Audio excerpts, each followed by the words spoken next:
Friends, உங்களில் ஒருத்தியாக பாரதி வரதராஜன் ரொம்ப சூப்பரான ஒரு புத்தகத்தை பற்றி பார்த்துக்கிட்டு இருக்கோம். நீயே உன்னை சந்தி, meet your self, Harrison sweat Martin அவர்கள் எழுதினது.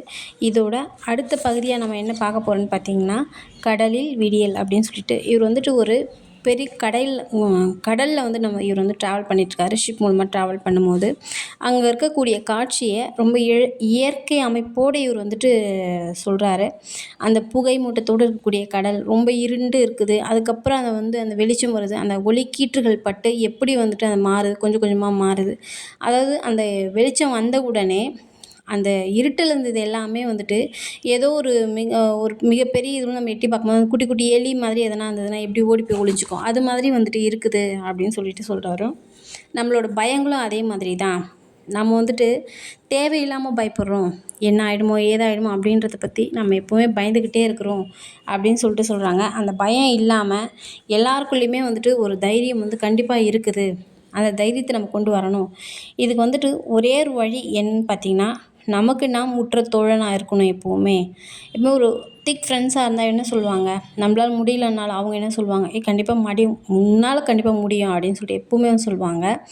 அது மாதிரி நமக்குள்ளே நம்ம எப்போ அந்த தோழமையோடு இருக்கும்போது எது ஒன்றுமே சரி நம்மளால் முடியும் அப்படின்றத நம்ம எப்போவுமே அந்த ஒரு கண்ணாடி முன்னாடி போய் நின்றுக்கிட்டு நம்ம இதை சொல்லியே ஆகணும். உன்னால் முடியும், உன்னால் முடியும். அந்த ஐ கேன், இது எப்போவுமே அந்த ஒரு ரொம்ப அந்த கையை மடிச்சுக்கிட்டு எஸ் ஐ கேன் அந்த இது சொல்லிக்கிட்டே இருக்கும்போது கண்டிப்பாக நமக்குள்ளே ஒரு நம்பிக்கை வரும்.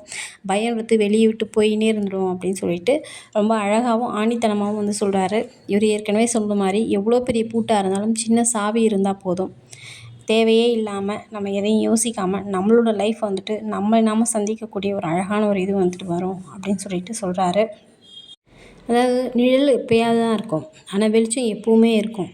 இதை சொல்கிறாரு. அதாவது அந்த பயம் எப்பயாவது தான் இருக்கும். ஸோ அந்த பயத்தை எப்போனாலும் தூக்கி போட்டுட்டு நம்ம வேலையை நம்ம பார்க்கும்போது எல்லாமே நமக்கு இந்த பிரபஞ்சம் அதிகமான அபரிமிதத்தை நமக்கு கொடுக்கும் அப்படின்றத சொல்கிறாரு.